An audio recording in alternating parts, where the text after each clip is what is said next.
with Sightseeker. We're here today at Fathom Marketing, taping an episode of Strictly Biz News. We're going to talk about the BizBuzz Social Media Conference coming to the Connecticut Convention Center.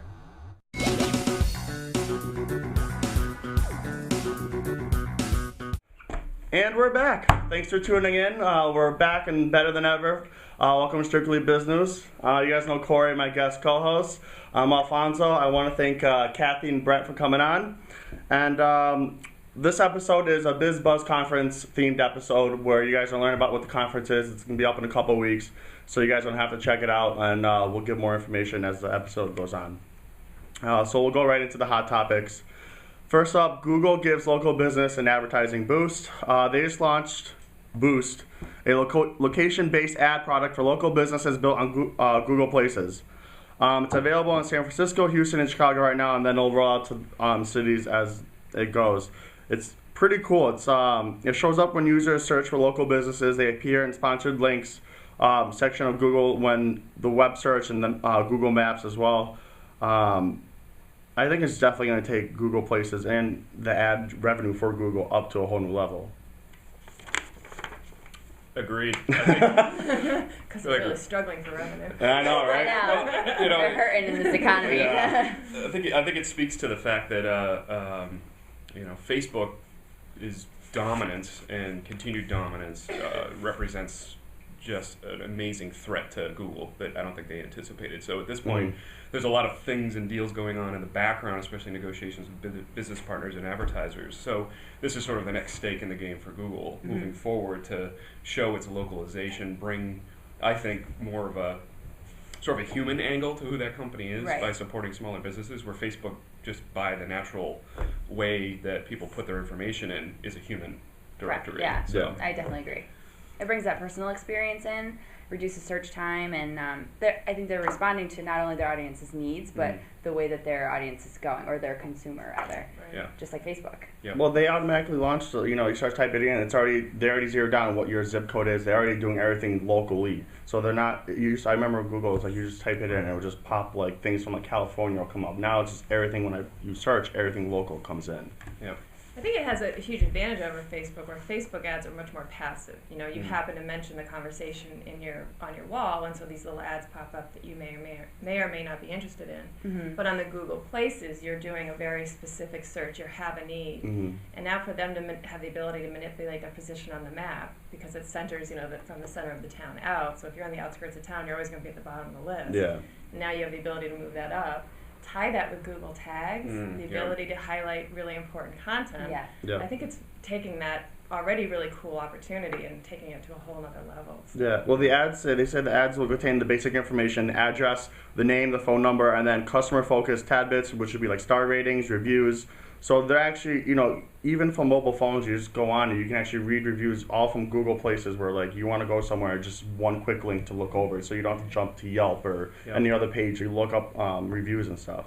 I think Go ahead. I think it really encouraged businesses to take advantage too of the Google QR codes and request that Google Places, because when you pull up that QR code with your smartphone, they can review it standing right there. Yeah. So, and if you can encourage that, similar to kind of what Foursquare does, encourage, participation and engagement, that whole thing tied together is really smart. Yeah, and increasing participation is bringing the relationship with Google's audience. It's stronger now because they have that stronger relationship that Google knows where I am and they know what I like. Yeah. Right.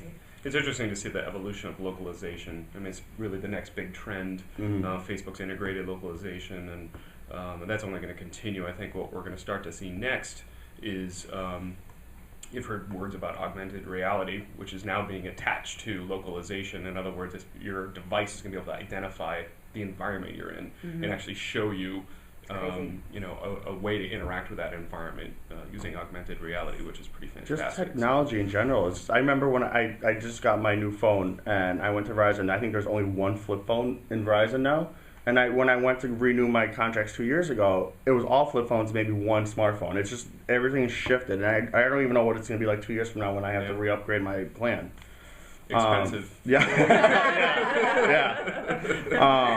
Let's go right into the next topic. TV commercials are shrinking to match attention spans. They're shrinking. I'm sorry, I'm bored. Well, the average, it used to be 30-second time slots, and now they're shutting it down to 15. It's cheaper for the advertisers to pay. They get more chances to put more ads up as well. The number of 15-second television commercials has jumped more than 70% in 5 years, nearly to 5.5 million. They made 34% of all national ads in the air last year, up 29% from 2005. So people, I mean, it's true. You got 2 seconds to catch someone's attention, and it's not just with ads; it's with everything. You go to someone's website. If they don't like it, they go to the next one. You go. It's just like, how are we keeping your attention right now?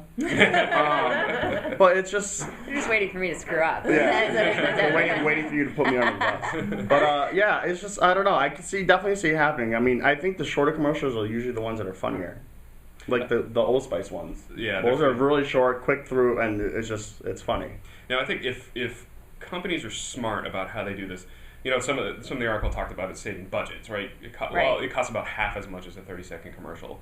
But really, if somebody's going to be smart about it, what they should do is invest and create a series of commercials that build on the story. If you want to keep my attention, give me something to look forward to next. Stop hitting me with the same message over and over again, because I don't care if it's 15 seconds or 2 seconds.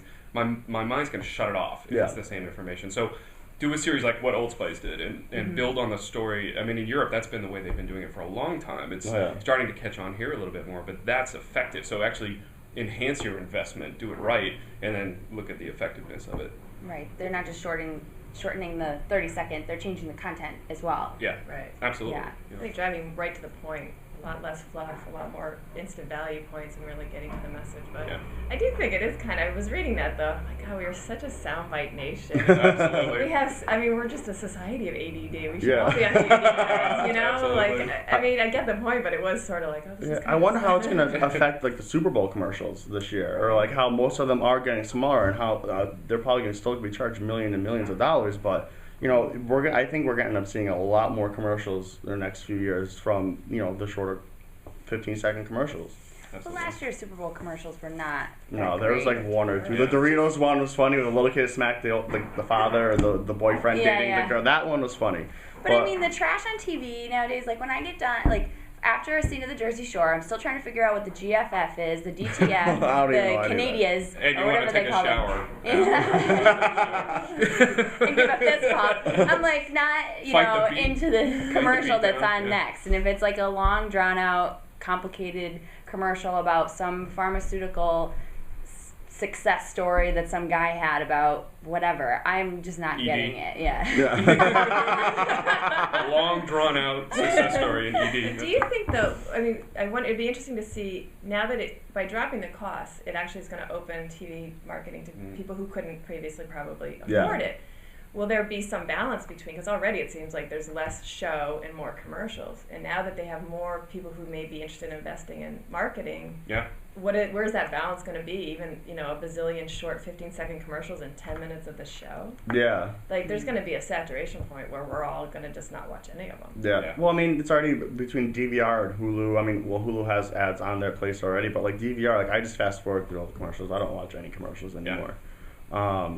Sometimes when you watch when you watch shows off the internet, like if you go to the abc.com or mtv.com, they don't allow you to skip over the commercial. Right. Yeah. That's right. So it's more valuable to the person investing in that commercial because you're forced to watch it. Yeah.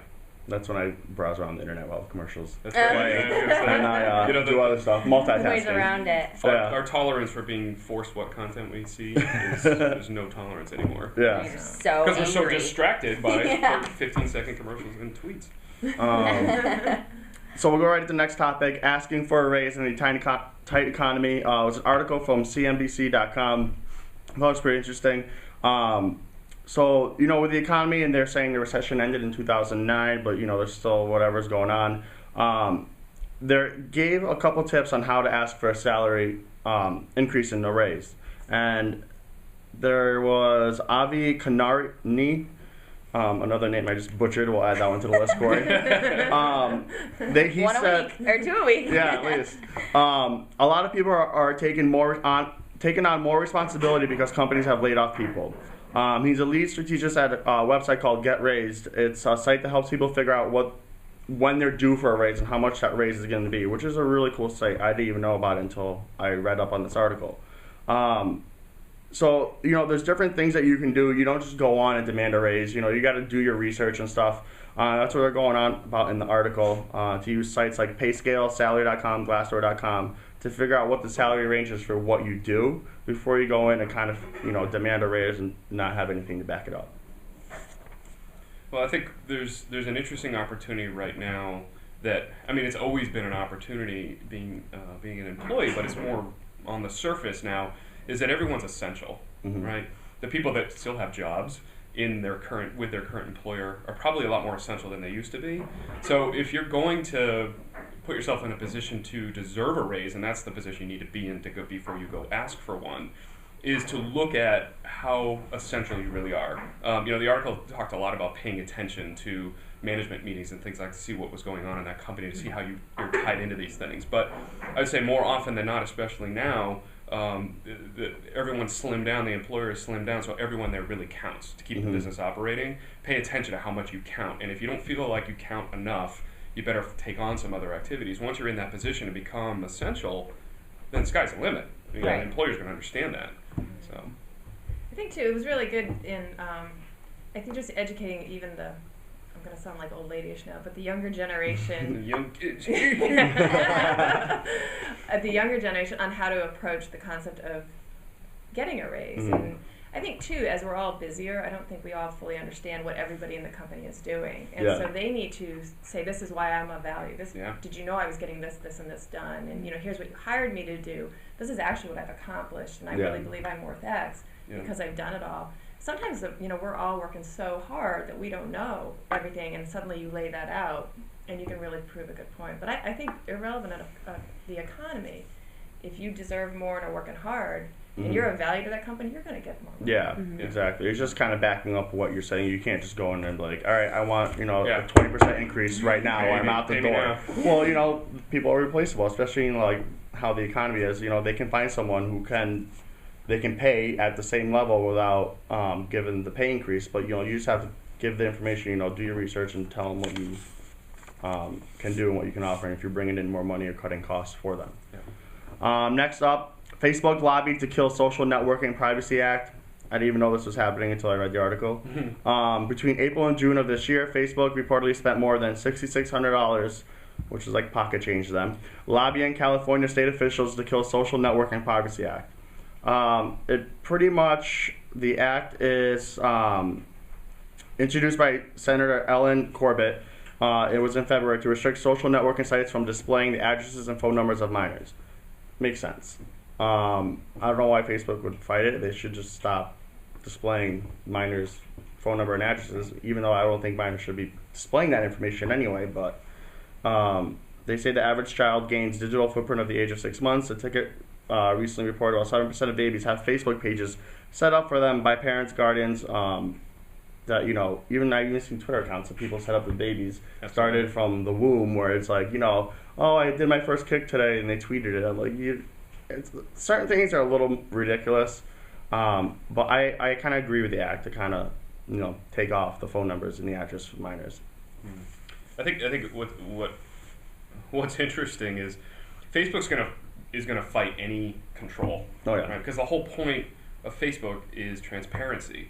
There was never any promise of security. If you're joining a social platform, right, it drives me nuts because people are like, oh, it's my information is vulnerable. I'm like, you're joining a social platform. This is not signing up for credit card payments. This is not secure. The whole idea of it is to make human connections.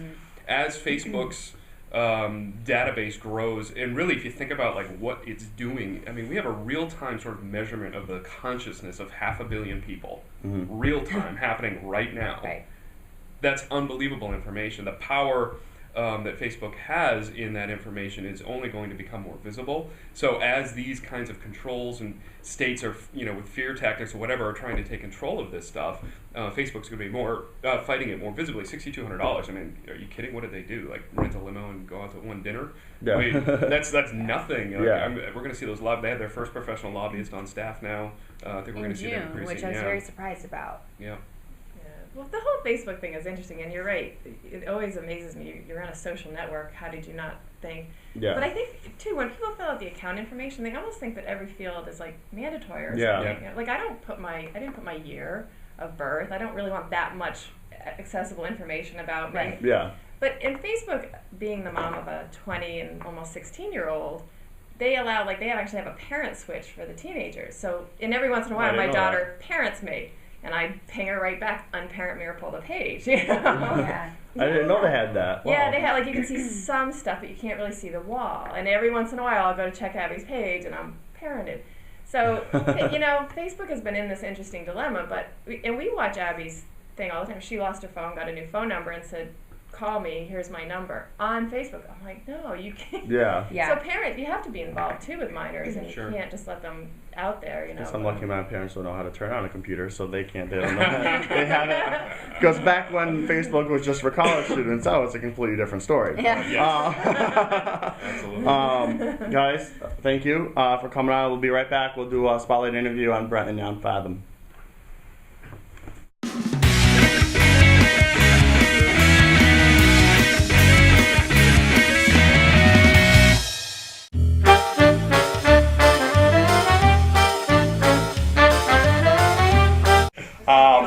Welcome back. I'm here with Brett Robertson, President and Executive Creative Director of Fathom Marketing.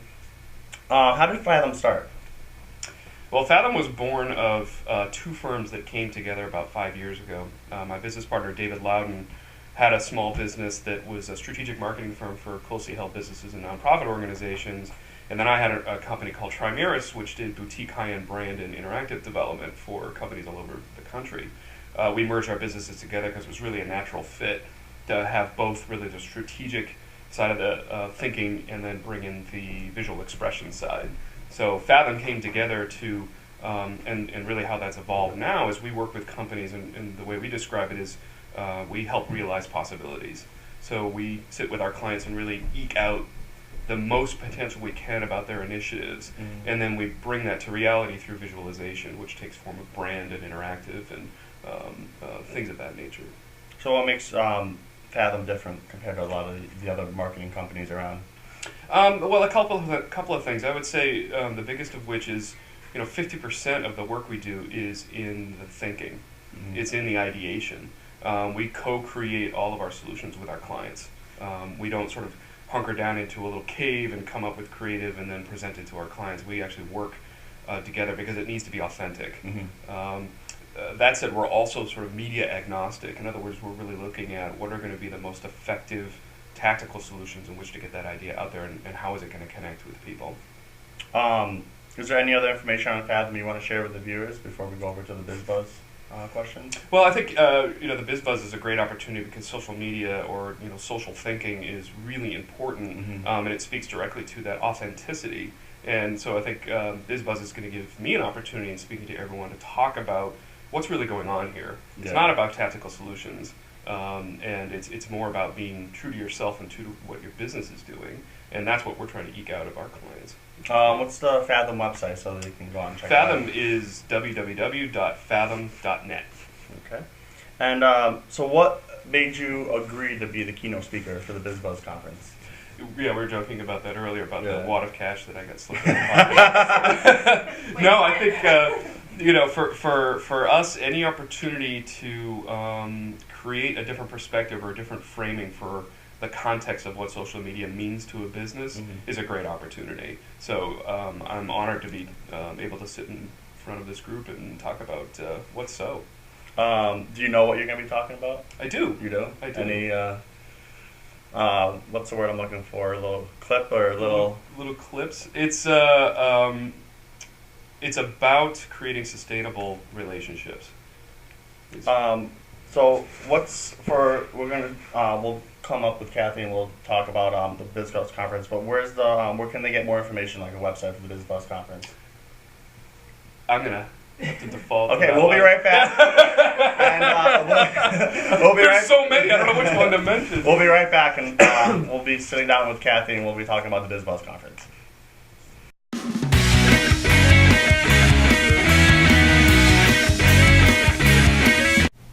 Welcome back. I'm here with Kathy and Brett again, and we're going to be going over the BizBuzz conference. Kathy, tell us a little bit about the BizBuzz conference.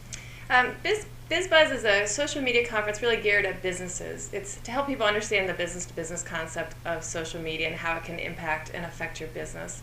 We're going to be running 3 tracks that day: nuts and bolts, sales and marketing, and business management. So whether you're sort of new to social media, like how does this affect me and my business, and maybe had signed up for Twitter but never did anything with it, to whether you're pretty seasoned and still figuring it all out, there's going to be content there for everybody, from blogging to Twitter to strategies, Facebook, customizing it for businesses. It's really well-rounded and very broad. Who are some of the, I know I listed up and I looked up all the speakers, and there's quite a few speakers from the Hartford area. Who are some of the speakers? Right now we have about 37, and we anticipate having a full 45 at the conference. We have Nancy Andrews from CBIA is going to be speaking. Rebecca Mead from Constep, the marketing director from Constep, is going to be there. We have the CEO from Connecticut is going to be on the CEOs Who Blog panel. There's a really broad range of people who are in the industry or people who are successful business people who are utilizing social media and talking about their experiences. Where can people find out more information? Like, what's the website for BizBuzz? Sure, it's BizBuzz socialmediaconference.com, and right on the website you can purchase your tickets. Tickets are $140. If you're following us on Twitter, the hashtag is BizBuzzCT, BizBuzzCT. So when is the BizBuzz conference? BizBuzz is going to be on November 16th at the Connecticut Convention Center from 8 to 5 p.m. We're also having a tweet crawl the evening before at Arch Street Tavern on November 15th from 5:30 to 8:30. And where's the tavern? Right across from the Connecticut Convention Center. Okay, great. So again, check out the website, go purchase tickets, and it's gonna be a day full of fun. It's an all-day event, and get to call out of work for it. So you should definitely sign up for it, and we'll be right back.